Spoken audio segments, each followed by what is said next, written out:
మహాభారతంలో అశ్వత్థామకు చావు ఎందుకు రాలేదు? అతడు అమరుడిగా ఎలా మారాడు? తెలుసుకోవాలనుకుంటే వీడియో చివరి వరకు చూడండి. అశ్వత్థామ ద్రోణాచార్యుడి కుమారుడు. పుట్టుకతోనే అతని నుదుటిపై దివ్యమణి ఉండేది. ఆ మణి వల్ల అతనికి వ్యాధులు రావు, గాయాలు తేలికగా మానిపోతాయి, దీర్ఘాయువు ఉంటుంది. అంటే అతడు సహజంగా శక్తివంతుడు. కురుక్షేత్ర యుద్ధం ముగిసిన తర్వాత కోపంతో అశ్వత్థామ నిద్రలో ఉన్న పాండవుల కుమారులను చంపేశాడు. ఆ పని ధర్మానికి విరుద్ధం. అప్పుడు కృష్ణుడు అశ్వత్థామను పిలిచాడు. అతని నుదుటిపై ఉన్న మణిని తీసేయమన్నాడు. భయంతో అశ్వత్థామ ఆ మణిని ఇచ్చాడు. అప్పుడే కృష్ణుడు శపించాడు, నీకు చావు రాదు, కానీ శాంతి కూడా రాదు. శతాబ్దాల పాటు భూమిపై బాధతో తిరుగుతావు. అదే అశ్వత్థామకు వచ్చిన శాశ్వత జీవితం. అది వరం కాదు, శిక్ష.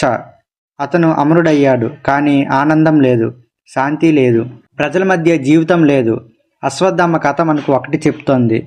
శాశ్వత జీవితం కావాలనుకోవచ్చు, కానీ శాంతి లేకపోతే అమరత్వమే శాపం. ఇలాంటి మరెన్నో మహాభారత చరిత్ర రహస్యాలను తెలుసుకోవాలనుకుంటే మన ఛానల్ని ఇప్పుడే సబ్స్క్రైబ్ చేసుకోండి.